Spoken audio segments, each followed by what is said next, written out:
اعوذ باللہ من الشیطان الرجیم بسم اللہ الرحمن الرحیم۔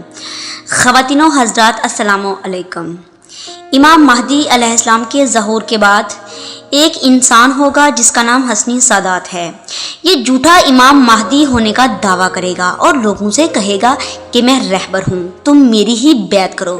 اس کی باتوں میں آ کر لوگ اس کی بیعت کرنے لگ جائیں گے۔ اس کے لشکر کی تعداد کم و بیش 12,000 ہو جائے گی۔ ایک دن امام مہدی علیہ السلام حسنی سادات سے ملاقات کریں گے اور کہیں گے مہدی آخر الزمان میں ہوں، تم کیوں مہدی ہونے کا دعویٰ کر رہے ہو؟ وہ جواب میں کہے گا کہ میں ہی مہدی ہوں اور خلافت کا سب سے زیادہ حقدار میں ہوں۔ اگر تمہارے پاس کوئی نشانی ہے تو تم مجھے دکھاؤ۔ تب امام مہدی علیہ السلام آسمان کی طرف نظر کریں گے اور ایک پرندے کو آواز دیں گے۔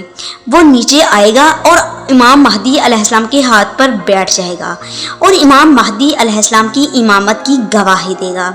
یہ دیکھ کر حسنی امام مہدی علیہ السلام کے قدموں میں گر پڑے گا اور اپنی فوج سے کہے گا کہ تم بھی امام مہدی علیہ السلام پر ایمان لے آؤ۔ امام مہدی علیہ السلام اسے اپنی فوج کے پہلے دستے کا کمانڈر بنا دیں گے۔ اللہم صلی علی محمد و آل محمد وعجل فرجہم اجمعین۔